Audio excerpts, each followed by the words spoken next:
Bagaimana pengerahan aparat misalkan. Ini kan juga terjadi di Jawa Tengah ini. Aparat misalnya siapa? Istri polisi misalkan. Istri polisi dikerahkan untuk membantu Lutfi misalkan. Nah ini menurut saya. Ini data dari mana? Ntar dilaporin lagi kayak saya. Karena memang. Harus kita yakinkan bahwa semuanya bisa kita amankan. Bapak Ibu bertanya kepada saya. Jawaban saya. Izinkan saya menyampaikan, saya memilih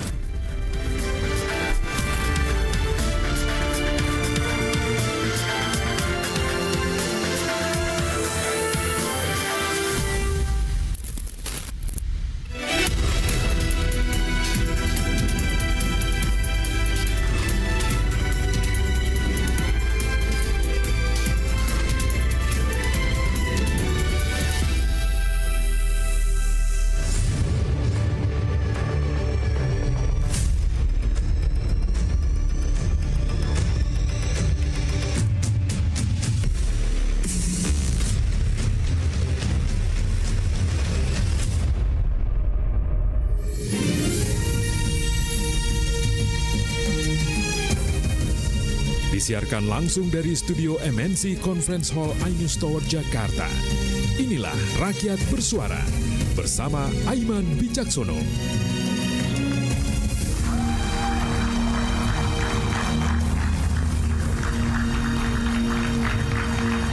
Selamat malam, pemirsa dimanapun Anda berada dan juga hadirin yang berada di MNC Convention Hall iNews Tower Jakarta. Saya Aiman Wicaksono dan malam hari ini kita mendengar selama beberapa hari ke belakang Jokowi versus Anies katanya. Galipnya ini bukan hanya sekadar bicara pilkada, tapi ada kelanjutan pertanyaannya. Ada banyak spekulasi yang menyertainya. Seberapa besar efek keduanya dan mengapa keduanya harus turun gunung? Pemirsa, inilah Rakyat Bersuara.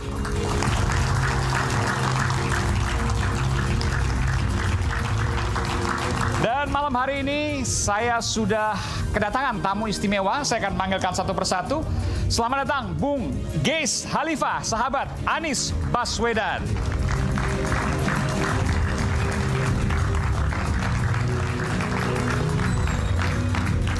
Bung Geis, selamat malam. Malam, assalamualaikum. Iya.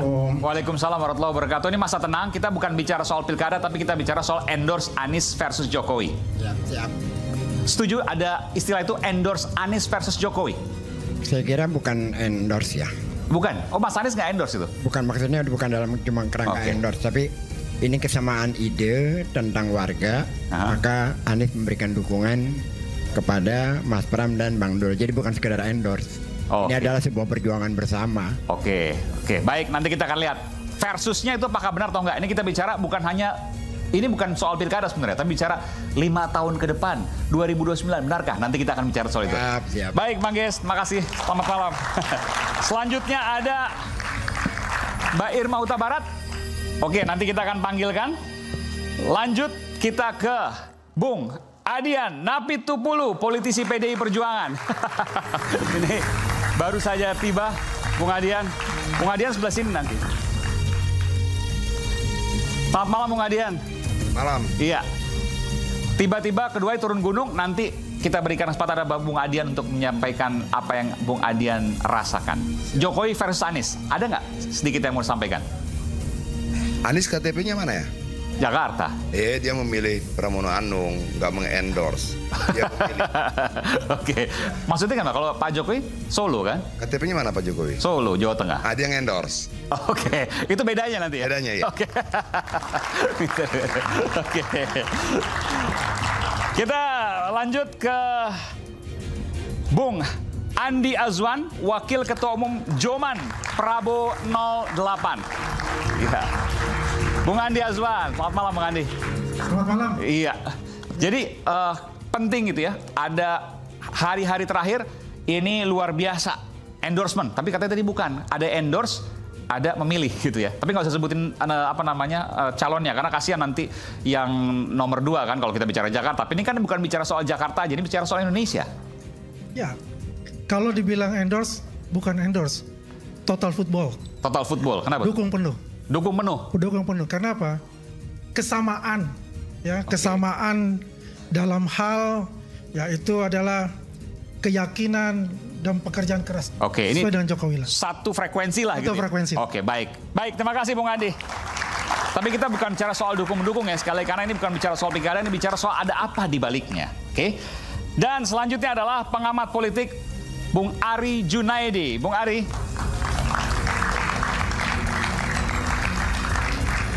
Selamat malam Bung Ari. Selamat malam Bung Ari. Iya. Ini yang lagi heboh juga ada di satu media sosial ya. Saya sebut aja, mungkin sudah dihapus terakhir. Rafina Gita, ada kemudian tulisan Pak Prabowo di situ. Tapi belum ada komentar karena masa tenang, nggak boleh kita bicara soal dukung-mendukung. Tapi saya ingin tanya, itu hal yang juga menjadi perhatian. Komentar Anda gimana? Ya menurut saya sekarang ini pilkada, rasa pilpres. Oh, rasa pilpres. Tapi daerah-daerah tertentu kan, nggak semuanya. Mana? Karena hampir semua, karena saya baru pulang. Hampir 6 bulan saya nggak pulang-pulang nih. Oke. Saya keliling ke daerah dan rasanya aromanya itu memang keroyokan semua ini. Bukannya Jakarta, Jawa Tengah, Sumut aja yang lain nggak? Sampai pada level Kabupaten Lamando misalkan. Di Kalimantan Tengah. Itu aromanya keroyokan. Solo saya kebetulan saya survei 1, 2, 3 kali di Solo. Aromanya keroyokan semua. Jadi kalau dikatakan Jokowi versus non-Jokowi gitu boleh? Ya menurut saya Pak Jokowi turun kelas tuh. Dari level dari Liga Utama ke Liga Tarkam nih. Oke, nanti kita ada Bung Ani di sini, nanti juga ada. Sebelah sini Bang Ari sebelah kanan saya. Baik. Selanjutnya kita akan ke Ketua Umum Lingkar Nusantara, Bung Hendarsam Marantoko.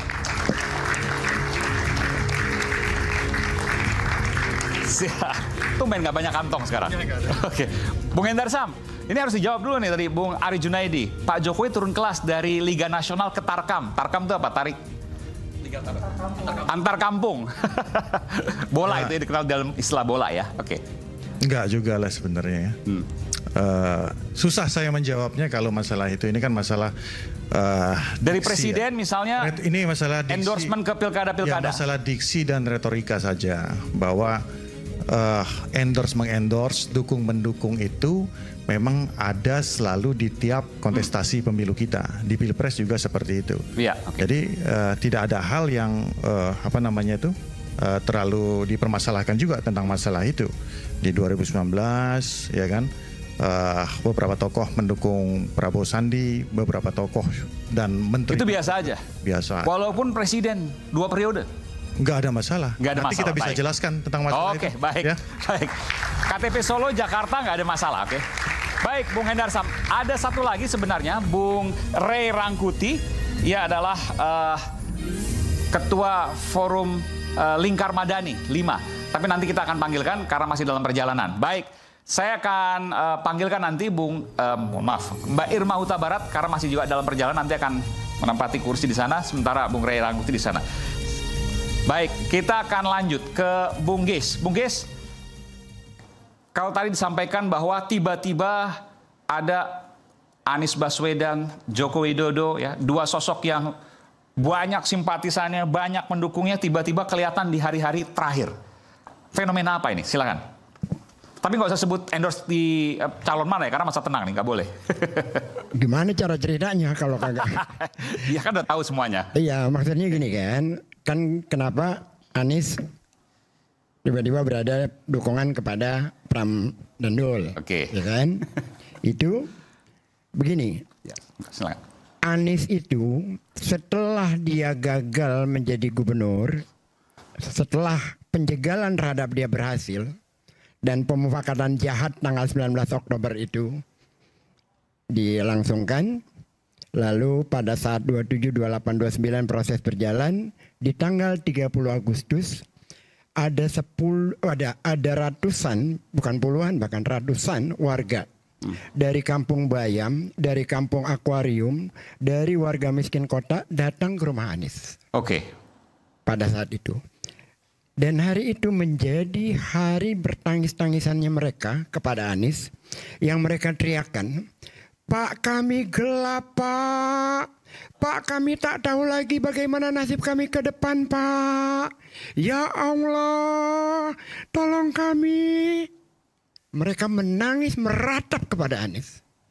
Sebagian besar itu adalah warga Kampung Bayam yang haknya dia, yang sudah mendapatkan nomor rumah, sampai hari ini mereka tidak mendapatkan rumahnya. Dan bagi Anies itu menjadi beban psikologis. Karena dia sudah menjanjikan ketika dia membangun JIS, masyarakat di sana akan dibangunkan rumah. Selesai JIS dibangunkanlah rumah-rumah untuk warga Kampung Bayam. Lalu kemudian Anies tidak berhasil menyelesaikan secara administrasi karena waktunya dia berakhir di 16 Oktober. Tetapi dia sudah buat rapat dengan Wali Kota Jakarta Utara, dengan Jakpro dan lain-lain untuk warga Kampung Bayam itu bisa masuk. Sampai hari ini mereka tidak bisa masuk. 2 tower di Kampung Akuarium sampai hari ini belum terbangun. Lalu banyak lagi hal lainnya buat warga miskin di kota ini tentang akses air bersih dan lain-lain dan sebagainya. Intinya mereka kecewa dan melapor itu ke Mas Anies. Intinya mereka kecewa melapor kepada Anies. Baik. Lalu ketika setelah MK tidak mengabulkan kolom kosong, ya. Lalu Mas Pram bertemu dengan Anies. Oke. Nah di situ ada kesamaan visinya. Ada deal yang sangat jelas bahwa Anies mau membantu Mas Pram, mau mendukung asal masalah warga Kampung Bayam diselesaikan, asal masalah warga Kampung Akuarium diselesaikan, agar persoalan-persoalan warga miskin kota yang selama ini menjadi fokusnya Anies juga menjadi visinya Mas Pram. Alhamdulillah itu ketemu dan memang visinya Mas Pram dan Bang Dul juga sama, visinya ke sana. Jadi itu, nggak ada kaitan ke faktor tiba-tiba Pak Jokowi masuk. Nggak ada korelasinya itu. Sama sekali. Nggak ada. Dan waktu, saya tahu Bung Geis dekat dengan Mas Anies Baswedan. Ketika Pak Jokowi masuk kemudian, dalam tanda kutip ya, mengendorse calon yang satunya. Ya. Tadi karena sebutan, saya sebutan juga, ke Ridho ya, Ridwan Kamil Suswono. Lalu kemudian Mas Anies sempat berbicara apa? Nggak bicara. Jadi sama sekali. Sama sekali. Jadi dia suruh kita menahan diri agar tidak dihadap-hadapkan dengan Pak Jokowi. Gimana? Dia suruh kita menahan diri agar tidak dihadap-hadapkan dengan Pak Jokowi. Oh, sempat bicara seperti itu? Anies kan orangnya yang sangat tidak mau ya dalam posisi yang dihadap-hadapkan. Kan enggak. Bahkan pada saat kampanye Akbar terakhir, karena dia dengar para mantan presiden akan hadir di kampanye Akbarnya Ridwan Kamil, Anies lebih memilih datang di kampanye Pramono yang dia buat sendiri dengan 15.000 relawan. Dia nggak datang waktu itu memang. Dia nggak datang. Hanya dan keluarganya. Dia ikut ke Kapuk, tapi anak-anaknya datang. Ya. Ya. Oke. Ada komentar sini? Tidak dihadap-hadapkan dan tidak ada kaitan dengan Pak Jokowi. Ya, kalau kita lihat ini memang tidak dihadapkan, ya saya setuju untuk itu. Karena itu udah fatsun lah ya. Ya sebagai pemimpin, baik mantan pemimpin nasional dan pemimpin daerah. Tapi kalau kita lihat ini, pada dasarnya Pak Jokowi ini adalah seorang yang demokrat kok. Seorang yang benar-benar bagaimana bisa memperhatikan walaupun dia sudah tidak lagi jadi presiden sebagai negarawan. Contohnya? Ya contohnya ya kita lihat saja apa yang dia lakukan ya kan. Selama ini dia mengamati.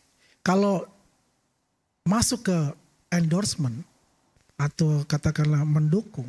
Dan sering kan beberapa calon ya, Jawa Tengah. Ya, kalau bicara itu kan dia Jakarta. punya hak lah ya, karena sudah jadi warga biasa, bukan seorang presiden lagi gitu. Bahkan beberapa kabupaten kota juga sempat viral itu. Ya kita konsentrasi lah ke 2 daerah lah. Misalnya Jawa Tengah dan biar adil, biar semua juga Jakarta gitu. Oke. Ya kan? Silakan. Kalau kita lihat itu. Ini boleh kita menyentuh bicara pilkada ya DKI? Boleh, tapi sebenarnya tidak boleh untuk kemudian menguntungkan calon tertentu. Itu kan yang kemudian aturan masuk. Ya ini masalahnya susah juga karena posisi saya adalah Jokowi Mania dan jelas itu ada mendukung untuk pasangan Ridho gitu loh. Oke. Ya kan, karena sudah dibahas tadi juga kan oleh Bung Geis. Tapi ini kan cerita soal Jokowinya ya, bukan soal calonnya. Silakan. Pak Jokowi itu kan melihat gitu, dia punya kesamaan gitu dengan pasangan Ridho ini, ya kan? Dia melihat sama-sama pernah jadi gubernur, sama-sama sukses lah untuk di daerahnya, di daerah Jawa Barat dan di daerah DKI Jakarta gitu. Punya kesamaan seperti itu. Itu yang membonding ya. Jadi saya punya tugas karena saya juga adalah Kimples untuk bisa terjun untuk memenangkan pasangan Ridho ini. Itu sah-sah saja. Ya, karena dia bukan presiden lagi. Ya kan? Sebagai warga negara dan punya kewajiban itu. Karena juga ya biar bagaimanapun beliau juga dibantu oleh partai-partai yang mendukung dia. Jadi seorang Jokowi yang kemudian mengendorse calon, kalau bicara Jakarta, ada juga Jawa Tengah misalnya, ada beberapa daerah lain. Ya karena memang sudah tidak lagi menjabat sebagai presiden dan sah-sah saja. Sah-sah saja. Nggak ada salahnya. Nggak ada salahnya. Dan ada kaitan juga di Jakarta ketika kemudian head to head dengan Anies. Nggak ada masalah dengan Pak Anies. Sama-sama alumni UGM, sama-sama baik kan. Mantan menteri pula kan. Dulu waktu zaman Pak Jokowi kan. Saya rasa komunikasi jalan-jalan aja saya rasa. Ya kan? Ya kalau masalah endorsement kita juga pengen di-endorse nih. Baik. Ya kan? Nggak masalah lah. Mas Ari, silakan. Ada komentar soal ini? Nggak ada masalah, Pak Jokowi nggak ada masalah kok. Karena memang udah nggak jadi presiden. Iya, idealnya sebagai bapak bangsa lebih fokus. Kan janji Pak Jokowi ingin hidup menikmati dengan cucu-cucunya ya. Sebagai tokoh bangsa akan lebih elok gitu ya, menarik diri. Kalau saya lihat kemarin, karena saya kebetulan ada di Solo, saya ada di Solo dan ada di Jawa Tengah. Kebetulan saya melakukan survei di 3 kali di Solo. Oke. Ternyata survei independen nih. Saya ada salah satu yang memesan. Oh oke, baik. Tapi tetap mengedepankan fair ilmiah ya. Jadi ternyata juga masyarakat Solo juga tidak terpengaruh dengan nama besar Pak Jokowi. Dan hasil survei itu menunjukkan bahwa trennya yang tidak didukung Pak Jokowi justru yang melejit. Oke. Walaupun yang sekarang terlihat. Tapi survei mana? Survei kan beda-beda, Mas Ari. Ya, surveinya kan tentu ada akurannya dengan 1.200 responden dengan margin error 2,8% gitu ya. Nah, kalau orang bilang gini, ya kalau survei tim sesnya ya pastilah gitu kan. Tapi kalau survei tim yang lain kan belum tentu. Gimana Mas? Karena saya juga survei juga untuk Gerindra gitu ya. Ternyata memang kalau dilihat dari Solo gitu ya, pergerakannya lawan dari yang didukung oleh Pak Jokowi ini trennya menaik gitu ya. Trennya naik terus gitu ya. Yang didukung oleh Pak Jokowi? Yang tidak didukung. Oh tidak didukung, oke baik. Sedangkan yang didukung Pak Jokowi ini trennya menurun gitu ya. Karena apa? Masyarakat Solo juga mulai cerdas kan.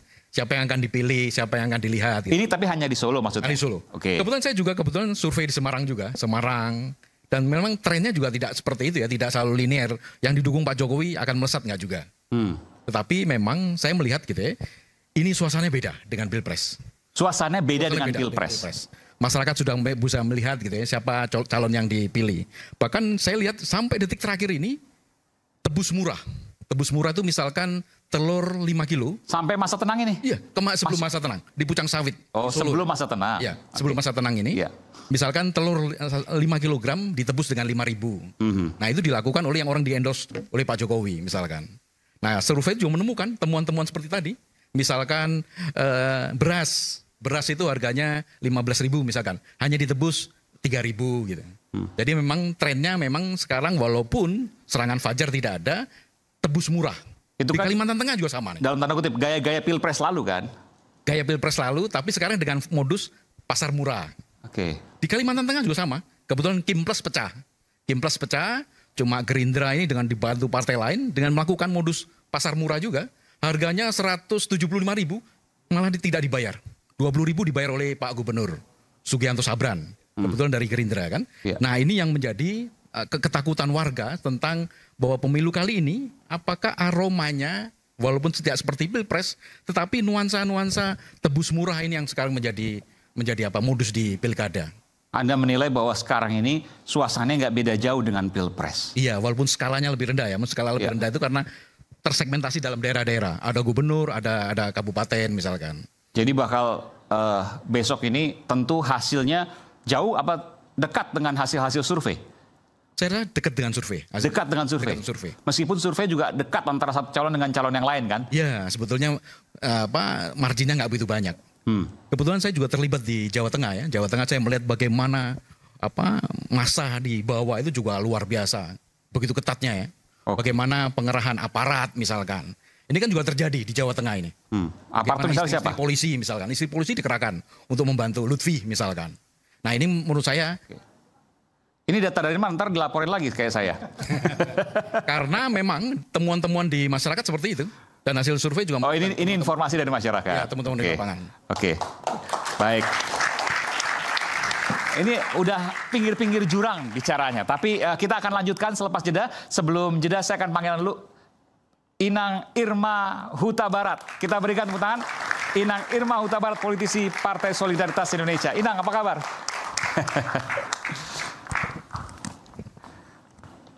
Lumayan kena macet tapi nggak apa-apa. Masih ada waktu. Terima kasih. Apa kabar, Aiman? Baik. Sehat-sehat, Inang ya? Sehat-sehat, alhamdulillah. Ini saya berdiri apa duduk? Duduk nanti, Inang. Nanti kita akan kembali saat lagi. Tetaplah bersama kami di Rakyat Bersuara.